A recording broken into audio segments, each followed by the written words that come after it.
everybody. This is Past, Present, and Occult. I'm Emiliano Noriega Petty, and in today's episode, as I told you all last time, I wanted to talk about the Rosicrucians, the Order of the Golden Dawn, and the OTO. However, after doing a lot of research and putting the episode together, instead of talking about all three of them in one video, I'm going to have to give each one their own video. So this one will be on the Order of the Rosy Cross or on the Rosicrucian Order. Let's begin first by discussing who the Rosicrucians are and sort of where they begin and why you might in the long run think of joining them.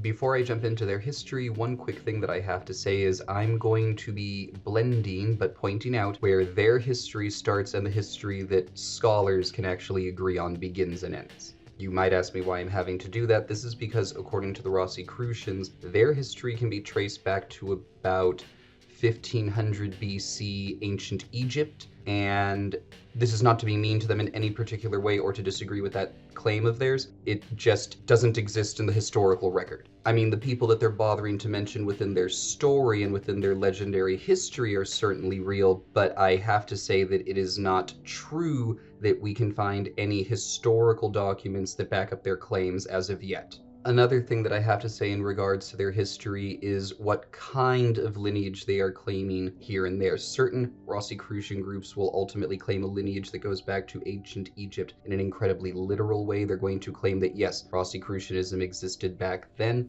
Other Rosicrucian groups like Amorc are more likely to claim that it's a spiritual lineage that they're claiming to be continuing from some time way back when and then connecting to the current Rosicrucian movement. So certain Rosicrucian groups, and you can choose to include Amorc in this, believe that about the year 1500 BC, that's when the initiatory tradition of all of the mystical arts began. And it began in ancient Egypt. They believe it specifically began under the pharaoh Thutmose III. In their legendary history, they further claim that Amenhotep IV, the pharaoh who is most famous, at least to most Westerners, because he was the monotheist, he's the one who basically abolished paganism and instituted worship of only the sun. They claim that he was an initiate of this particular order, and Amorc does claim, you can look it up on their website, that they continue the spiritual lineage of that initiatory tradition.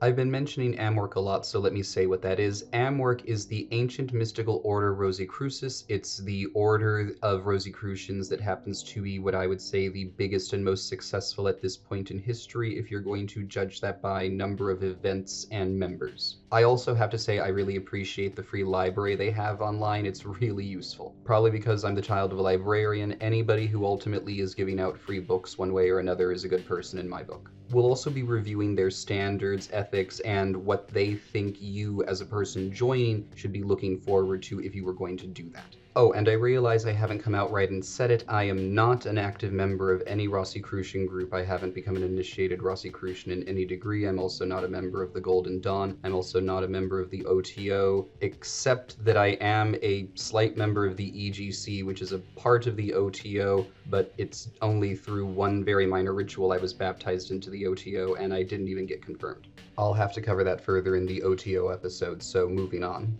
One of the things you might be wondering is, why did they pick this particular pharaoh out of all of the others? Well, it could be because Thutmose III is known for doing a lot of temple building. In particular, Thutmose III contributed quite a bit of temple building to the Karnak complex. The rituals performed at Karnak were not just important for Egypt entirely, but for the pharaoh specifically, as they legitimized his rule. Aside from that, the historical record is silent as to Thutmose founding any particular initiatory order. That doesn't mean that it definitely didn't happen. Many things have been lost and found. After making this general claim about where their past begins, Amorc moves into sort of their middle history, and to make that short, I'll just say this. Like any Rosicrucian group, they claim that this mystery tradition at one point comes to Europe. In the case of Amorc, their specific claim is that it comes to Europe during the rule of Charlemagne, and that it comes through this particular man. His name is, you know what, French isn't my first language, I'm going to write it here, and if you can say it better than me, congratulations, but I'm going to say his name was Arno, because every guide that I found said the D is silent. Anyhow, Arno, who did exist, as did the Emperor Charlemagne, in case you were wondering, they lived in about the middle of the 8th century until the very early part of the 9th. If you want some exact dates, that's roughly the year 740 AD to the year 815 AD. Now, this guy, Arno, this particular philosopher, is just the first person of many that they claim is going to introduce these particular ideas to Europe. In fact, they are going to point out that during the Dark Ages, Europe would have been incapable of coming up with any of these thoughts on their own, and that fortunately for the Western world, it was the Islamic world that preserved a number of these ancient texts, and because of their preservation during the Golden Age of Islam, the Renaissance was able to begin in the West, and that is how we ultimately are going to get to what we can really call Rosicrucianism, even from a historical point of view. But before we get to that, here are a few other claims that the Rosicrucian order, in particular Amorc, is going to make. I am just going to bring them up and you can freely make of them what you will. I have my own opinions, but I don't feel the need to share them. At least not until I get closer to the end of the video. So here are some other people that they claim were associated with their order, but I can't find any actual proof of it. Now, the following men did exist, I just can't find any proof that they were involved with Rosicrucianism. These men were Albert Magnus, Roger Bacon, Paracelsus, Cagliostro, Nicholas Flamel, Robert Flood, and particularly Sir Francis Bacon. They claim that he directed the movements and ideas of the Rosicrucian order during his time alive, both in England and on the European mainland. Okay, so everybody that I've been talking about and every place that I've mentioned so far is real. However, their association with Rosicrucianism, or Rosicrucianism if you want me to say it that way, cannot be proven using the current evidence available to us in the historical record, as I've already explained. Now we're going to get to the part of their story that did actually happen. Again, the parts that break off from that I will mention, but now we're getting to the things that we can definitely say occurred. Rosicrucianism does begin with the finding or invention of 3 manuscripts. All 3 were written and released sometime around the year 1915, but they were not released all at once. It was one, then another, then the final. In the order of their release, the books are the Fama Fraternitas, the Confessio Fraternitas, and the Chemical Wedding of Christian Rosenkreuz. In short, these books do 2 main things. 1, they declare that there is a secret brotherhood of alchemists and scientists throughout Europe that are secretly working on the perfecting of humanity. They also present a legend of the order which involves the figure of Christian Rosenkreuz, his life, and how he comes to understand the world from, let's say, the Rosicrucian perspective. If you would like to read them, I will leave links to all 3 works down below. If you would ever like me to cover the contents of any of those particular documents in a separate video, I will, but for now I just want you to know that the existence or the sudden appearance of these 3 works had a big effect. Europe was indeed truly fascinated by their contents, and it did in fact motivate its own sort of enlightenment that has been referred to as the Rosicrucian Enlightenment. Now, you might be asking, aside from getting everybody excited and perhaps making a few people tend towards enlightenment, what if anything did these manifestos actually change? Well, it did cause scholars to attempt to make something along the lines of a secret society. In short, intellectuals at this time couldn't always meet in public and discuss their ideas due, in short, to religious persecution. So they met in what was described, or what is called, an invisible college. And an invisible college is a group of scholars who are meeting face to face in various parts of Europe at this time to discuss and share ideas that they otherwise couldn't discuss and share in a public setting. Since certain Protestant groups are more or less open to science, Protestantism began to be associated with Rosicrucianism to a certain degree because Rosicrucians were able to meet within Protestant states in a more freer and even somewhat open way, as opposed to how they had to definitely be more secretive in places like Spain. Now, I don't want to make this sound like the Protestant world was the bastion of free thought. There were certainly places within the Protestant kingdoms that you would have had to have been just as secretive as in the Catholic world. Returning to the idea of an invisible college, these things were real enough that it can be proven that they were the precursor to the Royal Society. Now, for those of you who would like a reason to believe that Sir Francis Bacon was a Rosicrucian, here it comes. In the year 1626, Sir Francis Bacon wrote a book. It was called New Atlantis, and in New Atlantis he talks about something called Solomon's House, and he doesn't mean the Temple of Solomon in Jerusalem. In New Atlantis, Solomon's House is actually a scientific institute, and two very prominent scientific institutes that exist until this day, at least according to the book Two Jacobian Models for Solomon's House. Now, this book was written in 1955, so it could be quite outdated in terms of its validity, but there is somebody who makes the claim. The two institutes that claim descent according to this theory are the Royal Society in England and the Academy of Sciences in France. So the argument goes, Francis Bacon must be a Rosicrucian because since he wrote this book and it helped found these academic societies, and these two academic societies had their bases in the Invisible College, he must have been a Rosicrucian. Again, that's not evidence, that's just one of the arguments you would make. So there you have a few examples of how Rosicrucianism might have in fact affected the world. Now, let me get to the mystical or magical societies that end up being founded with Rosicrucianism as their backbone. Of all of the orders founded before the year 1900, there were three. They were the Order of the Golden and Rosy Cross, the Societas Rosicrucia in Anglia, and the Hermetic Order of the Golden Dawn, not the current incarnation of it though. I'm not saying that there is no Rosicrucianism in the current Golden Dawn, I'm just not talking about that group yet. Of these three old groups, the only one that has actually survived until this day is the Society Rosicrucia in Anglia, and I'm going to focus on them because they get us to how it gets to America, and the American group is ultimately the one that ends up founding Amorc, and Amorc is now the biggest Rosicrucian group, at least within the United States and some other parts of the world. Now, this is one of the things that I actually think is so cool about the Rosicrucians as a occult society, because they got to the point that there were so many of them that they actually produced a group of settlers who came to America. They were under the leadership of a man named Johannes Kelpius. He was a master of a Rosicrucian lodge in Europe. Now we get to the part of the story that lets me say that I'm so happy I not only became a Freemason in Pennsylvania, but that I lived there for 2 years and got to learn some very unique American history. The Rosicrucians landed in Pennsylvania specifically because William Penn was so open-minded to religion that he specifically founded that state to be a religious experiment. They ended up moving to what we call Ephrata. I happen to think that Ephrata is very pretty, but I really think that all parts of Pennsylvania are beautiful. It's a really amazing state. It's just ridiculously humid during the summer. If they could fix that, it would be perfect. They still exist there today. You can find them in Quakertown along with a number of other things, including these pretty cool pyramids that you can see right here. Anyhow, this group will continue on, it will grow, it will advance, but at a certain point, the following events will occur. There was a man named Harvey Spencer Lewis.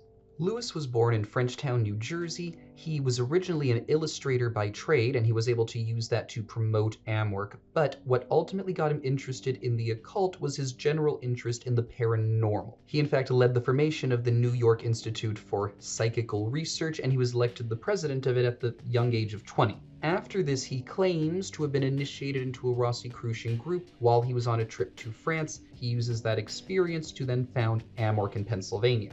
The group originally incorporated in New York, but they ultimately ended up moving to California, San Jose, California in particular, and it is there in 1927 that he began two projects that I, again, just think are incredible for somebody to pull off while also being so interested in the occult. First, he developed the creation of a beautiful headquarters and public park. It's known as Rosicrucian Gardens. You can find it in San Jose today. Another project he also completed during his lifetime was the Rosicrucian Egyptian Museum. It is likewise located in San Jose, and it is incredible. It has over 2,000 exhibits, and it is internationally recognized as a foremost Egyptian exhibit. Honestly, I would recommend anyone take an opportunity to visit. The entrance is in the style of Karnak, and furthermore, it includes some of the following things, including but not limited to old papyruses, manuscripts, coffins, mummies, and certain things that you just won't find anywhere else in the world. You really need to treat yourself and go there. I'm not going to ruin it for you. So, in a nutshell, that is Amorc's history in terms of how it gets here. That is Rosicrucian history in terms of how we end up with it now.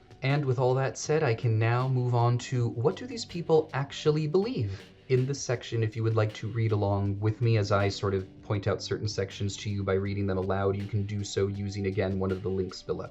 Also, if there was anything in the history portion of this that you would like me to cover in further detail, perhaps in another episode, go ahead and leave that in a comment below as well. The following is a publication by the organization Amorc. It is a manifesto, and it's called the Appelatio. It's basically a set of appeals to humanity. There are 3 of them in particular, and they sort of explain what you could expect if you joined this group. The first appeal contained within this is called an appeal for spirituality. Earlier in the introduction to this document, they have declared that the world or humanity is in crisis. So let's begin. First, we think that humanity is in a spiritual crisis. In our view, this irrefutable fact has 2 principal causes. The major religions established many centuries ago no longer answer the existential questions that today's women and men ask themselves. Their doctrines, as well as their morals, are no longer adapted, which explains why they are increasingly being abandoned, thus creating a large spiritual vacuum that many people no longer seek to even fill.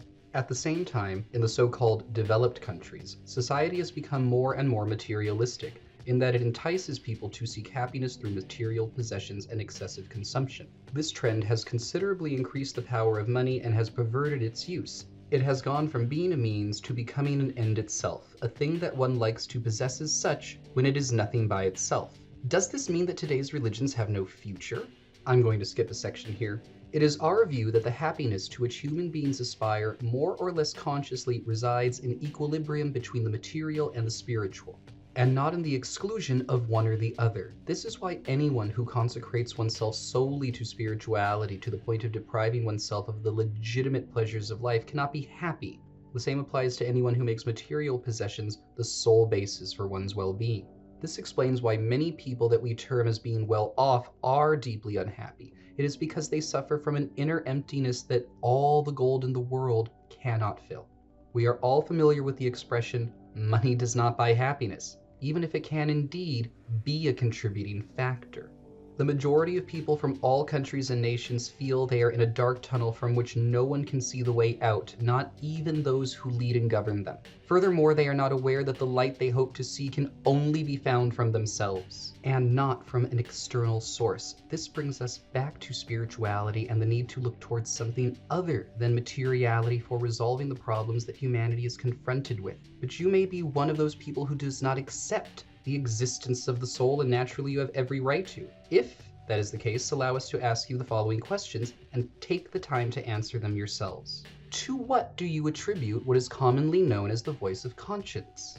How can you explain the human aptitude for virtues such as benevolence, generosity, compassion, and love? Do you truly think that the most beautiful works of art, whether painting, sculpture, music, or in another form, originate only in the mind of those who created them? How do you explain the millions of men and women the world over who have experienced clinical death before coming back to life with the memory of what they saw and heard in what we generally call the beyond?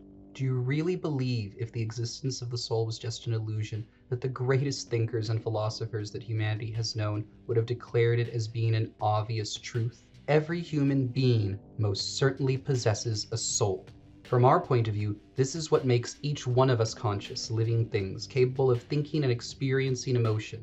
The better part of human nature equally resides in it, and we are alive here precisely to raise our awareness of its virtues and express them through our judgments and behavior. Now, what about God? For centuries, believers saw God as an anthropomorphic being, seated somewhere in heaven and presiding over the destiny of the entire human race. In an attempt to please God in order to gain God's favor, they followed and continue to follow the precepts upheld by religions, the bases of which are found in their holy books. But evidently believing in God and adhering to a creed that is said to be inspired by God does not suffice to bring about happiness. Otherwise, billions of believers living in the world over would be happy, with the exception of atheists. However, this is not the case. This means that the happiness to which every human being aspires lies beyond religiosity. It resides in spirituality, as has previously been defined.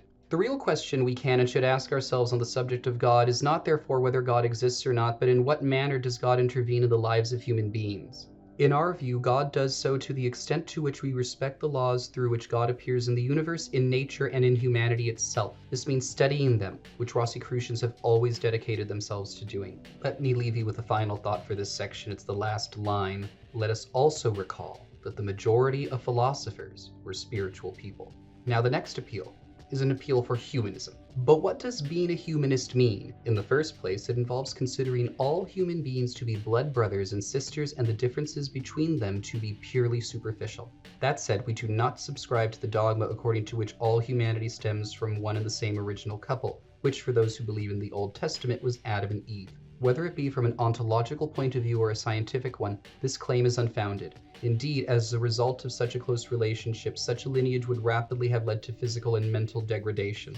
In our view, human beings emerged from the animal kingdom, which has itself undergone an extremely long and slow evolutionary process of life since its first appearance on Earth. In any case, we all share the same genome, and the blood that flows through our veins is basically the same. More than forming a fraternity, we make up humanity itself. Now, I could go further through this section, but it's complete human brotherhood. They truly believe that they have a point in the world, and that point is to make everyone one, in the sense that we no longer see each other as different, in the sense that we would want to harm one another. We don't see each other as wrong just because we're not necessarily exactly the same. The Rosicrucians wish for us to effectively get to a utopia, which, if you want to call them foolish for, you can go ahead. It's just what they seem to be going for if you read their document. In fact, it goes on to say you are probably familiar with Jesus' commandment, love one another, which he explained by saying that we should not do to others that which we would not wish others to do to us. Whether we are an atheist or a believer, and in the latter case, whatever the religion we follow, we cannot deny that this commandment alone sums up the ideal behavior that any individual should adopt in one's relationships with others. So there you go. That's the humanism section.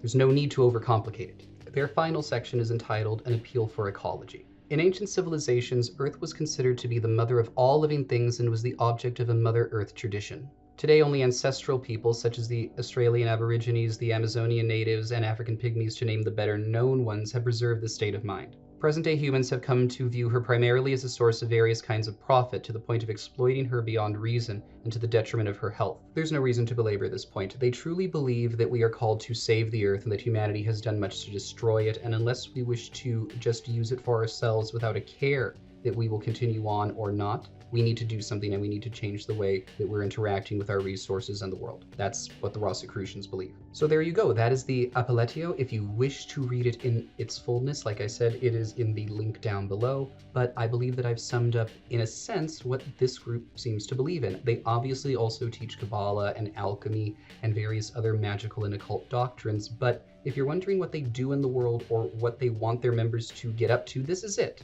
The order has a set of degrees, you get initiated, similar to other groups like the Freemasons and the OTO, but their focus is specifically on making the world better in this particular way. So if that sounds interesting to you, this might be a group that you should look into. You can email them online, or if you live near San Jose, go ahead and visit them. You can also look them up online and see if there's a lodge that's close to you. They do have an international presence.